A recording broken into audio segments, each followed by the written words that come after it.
alumnos abandonaron el sistema escolar entre 2021 y este año, situación que evidencia la crisis educacional que afecta a nuestro país, la que se ha visto marcada por la amplia deserción escolar. Para analizar este complejo escenario estamos a esta hora en contacto con Alejandra Arratia, directora ejecutiva de la Fundación Educación 2020. Alejandra, muchas gracias por acompañarnos, muy buenos días. Hola Nicolás, buenos días para ti y para todas las personas que nos están viendo a esta hora en la mañana. Alejandra, hemos hablado varias veces de este tema y quiero comenzar con lo primero, para ir despejando esas dudas, porque muchos podrían decir, bueno, esto era esperable, es producto de la pandemia. Pero esto viene de antes, o sea, finalmente también se va aumentando, catalizando con los efectos de lo que fue el cierre de las escuelas, ¿no? Esto no es efecto de la pandemia propiamente tal, sino que es un tema bastante más profundo, ¿no?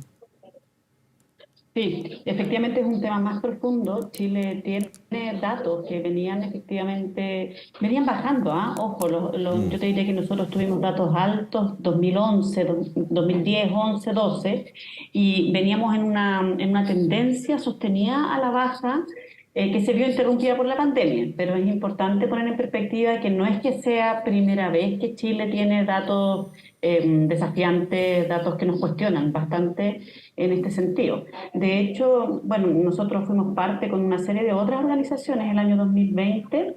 El Ministerio de Educación de ese entonces armó una mesa que fue en el fondo para prevenir.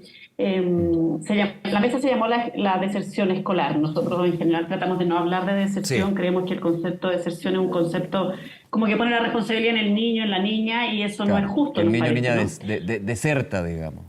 Claro, es como que desertara como de las Fuerzas Armadas, ¿no? Es un concepto que se ocupa más en esa línea, ¿no? Pero aquí se habla de ausentismo, es mejor el concepto.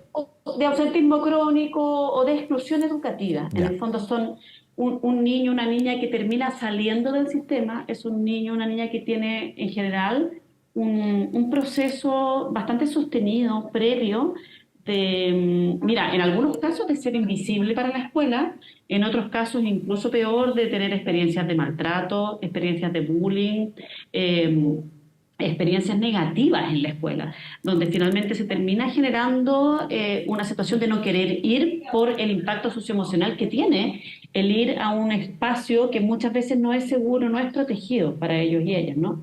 Bueno, pero en esa mesa te estaba comentando, el 2020 se hicieron una serie de recomendaciones, porque de hecho la proyección de los niveles en que iba a aumentar la exclusión educativa o lo que se entiende por deserción eran incluso mayores. Y ahí se activaron una serie de medidas que yo creo que disminuyeron un poco el impacto que tuvo la pandemia en términos de números. Se instaló, por ejemplo, todo este sistema de alerta temprana, que en el fondo se le ayudó a los establecimientos a identificar cuando tenían un niño o una niña que estaba como con desvinculación. Durante la pandemia, bueno, lo discutimos yo creo que contigo incluso, Nicolás, muchas veces, ¿no? Sabíamos que en el contexto de pandemia las y los estudiantes que podían sostener la educación a distancia no eran todos. Chile tiene particulares desafíos de inequidad en ese sentido y sabemos que había niños y niñas que no podían acceder a la conectividad. Acuérdate cuántas veces nos vimos historias de incluso niños que se conectaban arriba de un cerro, que les dejaban las tareas. Sí, exactamente. Sí. Entonces, bueno, a lo que voy es que el impacto que tuvo la pandemia podría haber sido peor. Ahora, es súper importante que este dato es un dato que es alarmante igualmente. O sea, esto no puede servirnos como para decir, podría haber sido peor, entonces no importa. No, son datos alarmantes, son datos muy preocupantes. Bueno, nosotros decimos que de hecho, aunque fuera un niño o una niña, son datos que son muy preocupantes. Sí, claro. Y aquí son más de 50.000 niños, o sea, sí, estamos hablando de una cantidad bien importante. Ahora, la pregunta es, es difícil la pregunta, digamos, y ojalá tuviéramos la fórmula, la varita mágica, digamos, para lograr esto, entendiendo lo complicado del escenario. ¿Cómo recuperar a esos 50.000 alumnos que abandonan el sistema escolar? Sí. ¿Hay formas, hay sistemas que pueden funcionar, por lo menos a abordar un amplio número? Son 50.000, alto. Sí, sí. No, yo creo que nosotros como país tenemos que apostar a hacer un acuerdo transversal para recuperarlos a todos. Sabes que aquí yo sería súper radical con que no queremos abordar un amplio número, queremos que todos y todas ellas vuelvan a la escuela, podamos resguardarle a todos su derecho a la educación. Yo creo que esa es la forma de entenderlo. Aquí hay un derecho que está siendo vulnerado. Claro. ¿Y cómo abordarlo? Yo creo que hay dos líneas, y es importante distinguirlas. Primero, hay un grupo importante de niños que yo creo que nosotros podemos hacer adaptaciones e innovaciones educativas en el sistema regular, en las escuelas como las conocemos, las escuelas, los liceos, la escuela como institución, ¿no? Como las conocemos, de modo tal que haya un espacio donde se pueda cuidar el vínculo. Un niño, una niña que siente que lo que a ellos les pasa es importante para un adulto, que tiene una figura de apego significativa en la escuela, en general va a poder volver, va a poder retornar. Hay que poder reconstruir esos vínculos, hay que tener espacios de innovación educativa. Nosotros hemos visto, nosotros trabajamos en alrededor de 140 escuelas aquí en Chile, y lo que hemos visto es que cuando en las escuelas empiezan a pasar cosas distintas, cosas más entretenidas, se empieza a aprender de una forma que vincula el interés de quien aprende con la experiencia formativa, incluso los profesores y muchas veces los papás nos dicen, ¿qué le pasa a mi hijo, a mi hija que no quiere faltar? ¿Me entiendes? Porque la experiencia formativa empieza a ser más pertinente, más significativa, más atractiva. Entonces creemos que ahí hay un amplio rubro donde podemos avanzar en la escuela regular, ¿no? Revinculación educativa, experiencias de innovación que permitan que la experiencia formativa sea más positiva. Integren lo socioemocional, por ejemplo. Sabemos, y en esto hay bastante evidencia en el mundo, respecto al rol que tiene lo socioemocional. Claro. Y estas experiencias más de innovación te permiten hacer eso. Entonces, eso por un lado en lo que es la educación regular. Por otro lado, también hay que considerar lo que son las experiencias de revinculación, escuelas de reinserción educativa. Porque hay un grupo de niños, niñas jóvenes en particular, que han estado muy distanciados del contexto escolar, a los cuales volver a un contexto que es más estructurado como el sistema educativo, en su modalidad regular, digamos, les puede parecer muy complejo, muy difícil, y por lo tanto es importante ir avanzando con estrategias más, por ejemplo, aulas de reingreso, escuelas que tengan un poco más de flexibilidad para poder construir este vínculo, ¿no? De un modo un poco más flexible, adaptarse a cuáles son las necesidades que tiene este grupo particular de niños y niñas que han estado más excluidos del sistema.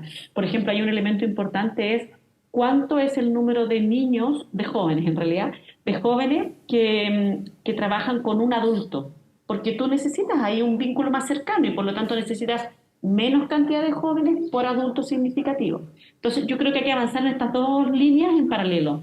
Todas las adaptaciones que se requieran para la innovación educativa, para la reconstrucción del vínculo, para incorporar lo socioemocional en la modalidad regular, y cómo apoyamos las modalidades de reingreso para poder tener un espacio significativo para los niños y niñas que están más excluidos del sistema. Ahora, te llevo a un escenario aún más complejo dentro de las complejidades que tienen los que tú comentabas, que son aquellos niñas y adolescentes que abandonan la escuela por la situación de su fuero interno, por vulnerabilidades, por ejemplo. Ahí hay un tema, evidentemente, que hay que verlo de manera integral, pero desde la escuela, desde la comunidad educativa, desde el Estado y el sistema educacional, ¿qué herramientas existen o deberían existir para abordarlo dentro, insisto, de lo delicado y complejo que puede ser aún más? Lo otro también es difícil. Esto, obviamente, tiene un ambiente, aristas completamente distintas. Exacto, es una complejidad mayor, toda Claro, la razón, claro. Nicolás. Mira, yo creo que ahí hay dos líneas que nos pueden sin duda ayudar. La primera tiene que ver con fuera de la escuela, que es entender que la escuela cumple un rol, pero hay como un entramado social que también es importante que lo cumpla. Por ejemplo, voy a poner un ejemplo concreto, ¿no? Niños, niñas que han tenido que muchas veces salen a trabajar. Y salen a trabajar para ayudar socioeconómicamente a sus familias. Entonces uno dice, bueno, a la escuela le podemos pedir una parte, pero también el sistema en global tiene que abordar cómo apoyar otros elementos, de modo tal que en el fondo esos niños y esas niñas que están en situación de especial precarización económica muchas veces puedan tener una ayuda en sus familias, de modo tal de no, en el fondo, de que no verse tensionados a eso, ¿ya? Y por otro lado, adentro de la escuela yo creo que es súper importante el trabajo con el intersector. En particular, salud, desarrollo social. Claro. Se está instalando, ojo, se están instalando las oficinas locales de la niñez, que también nos van a poder ayudar. Esto a raíz del sistema de garantía.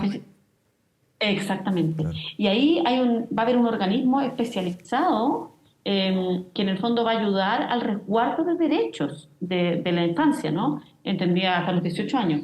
Entonces, porque también pasa un tema aquí muchas veces, que es que sabemos que los niños y niñas o los jóvenes están fuera muchas veces del sistema, pero no siempre es fácil identificar dónde están esos jóvenes, esas jóvenes, ¿no? Entonces, la articulación, por ejemplo, con desarrollo social y las oficinas locales de la niñez es súper importante. La relación con salud. Tenemos niños, niñas jóvenes que tienen un alto impacto en términos, por ejemplo, de salud mental. Sabemos que la crisis de salud mental es fuerte, y estos son datos que venían incluso antes de la pandemia, pero la pandemia también los ha exacerbado. Entonces, ¿cómo abordamos elementos de salud mental? De modo tal que los niños y niñas que requieren apoyo psicológico, apoyo psiquiátrico, muchas veces farmacéutico, farmacológico, digamos, puedan tener ese apoyo, de modo tal que la escuela pueda, en el fondo, abordar aquel ámbito de acción que es propio de la escuela. La escuela, en el fondo, puede ayudar con la derivación con salud, pero no puede hacerse cargo de los temas de atención propia de salud, ¿no? Entonces creo que ahí es bien importante como fortalecer la red, por un lado, y fortalecer desde la escuela, fortalecer el trabajo intersectorial. Y aquí también yo creo que hay que hacer una reflexión, bueno, qué bueno que lo estemos hablando aquí, ¿no? Hay que hacer una reflexión como país respecto a cómo aunamos esfuerzos y hacemos de esto una prioridad país, en el fondo poniendo a los niños, a las niñas al centro, tratando como de salirse de la disputa permanente que no ayuda, la verdad, a generar un acuerdo transversal para resguardar el derecho a la educación de nuestros niños y niñas. Sí, ¿cómo ver eso también, ese punto, Alejandra? Profundicemos en eso. Yo creo que es súper importante, por ejemplo, bueno, el Ministerio de Educación ha estado incentivando una conversación con el mundo privado, con la sociedad civil. Bueno, nosotros desde Educación 2020 estamos trabajando en un piloto en particular en el servicio local de Gabriela Mistral, trabajando con establecimientos educacionales. Yo creo que aquí es importante que todos podamos apoyar, en el fondo, desde los distintos espacios que ocupamos Claro. en la esfera pública, Dejando ¿no? muchas veces de lado las divergencias, digamos, de la forma en que abordarlo, porque claramente el diagnóstico es bastante consensuado, pero la forma en que ahí puede, entre los distintos organismos, instituciones, sectores, entrampar, digamos, la solución, ¿no? Sí, claro. Y yo creo que también aquí, bueno, quizás dos cosas, Nicolás. Lo primero, yo creo que hay que desdramatizar el que tengamos diferencias. Yo creo que el tener diferencias respecto a cómo abordarlo es parte, bueno, de la complejidad del sistema educacional. Claro. Yo siempre digo, en educación no hay recetas, lamentablemente. Quizás la única, como, entre comillas, receta es que el vínculo entre los niños y niñas y la escuela es muy importante. Un niño, una niña necesita sentirse importante, necesita sentir que lo que a ellos y a ellas les está pasando es relevante para los adultos que estamos a cargo del sistema educacional, ¿no? Nosotros en este caso, nosotros desde la sociedad civil, las escuelas desde el rol que les toca, el ejecutivo desde el rol, incluso el poder legislativo, ¿no? También, todos en el fondo, aquí deberíamos poder tener una mirada compartida. Y en segundo lugar, yo creo que aquí es importante ver que esto requiere poner el cuidado y el vínculo con los niños y niñas como primera prioridad.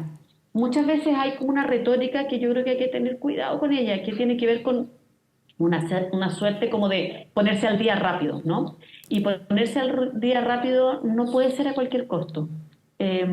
También creo que hay que poner en perspectiva.